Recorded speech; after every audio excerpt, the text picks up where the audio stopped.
వీళ్ళు కేరళ గవర్నమెంట్ కోర్టుకి court serious అయింది అప్పుడు హైకోర్టు ఏమయ్యా మీరు అధికారాలు తీసుకోవడం ఏంటి ఇమ్మీడియట్గా ముందు వీళ్ళలో మార్చేశారు అక్కడ ఛాన్సలర్లకు ఇచ్చేశారు అక్కడ సీఎంకే పెట్టేసుకున్నారు chancellor even university vice chancellor నియామకం కూడా వాళ్ళే చేసేసారు అదంతా రద్దు చేస్తూ నిర్ణయం తీసుకుని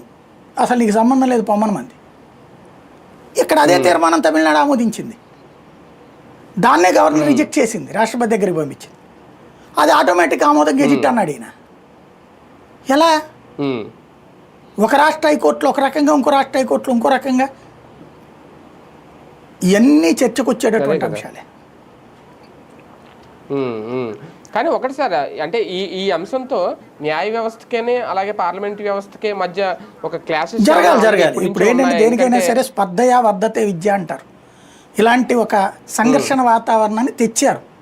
తెచ్చారు కాబట్టి ఇప్పుడు ఈ సంఘర్షణ వాతావరణంలో ఎవరి పవర్ ఏంటో ప్రజాస్వామ్యంలో ప్రజలు కూడా చూస్తారు అంటే జస్టిస్ యశ్వంత్ వర్మ ఇంట్లో జరిగిన దాని గురించి కూడా ఆయన మాట్లాడారు అంటే అసలు న్యాయ వ్యవస్థలో ఏం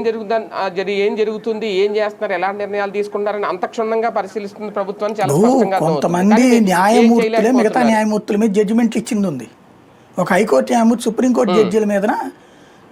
జడ్జీలందరి మీద ఎస్సీ ఎస్టీ కేసు కింద శిక్ష వేశాడు 5 ఏళ్ళు అలా వేసిన జడ్జిని తీసుకెళ్లి జైల్లో పెట్టారు అతను జడ్జే కదా మరి ఇది తప్పైతే ఆ జడ్జి గారు ఇచ్చిన తీర్పులన్నీ తప్పేగా అతను పిచ్చోడని చెప్పి పిచ్చి ఆసుపత్రిలో చేర్పించారు మరి అప్పుడు ఆ జడ్జి గారు ఇచ్చిన తీర్పులన్నీ తప్పేగా వాళ్ళందరూ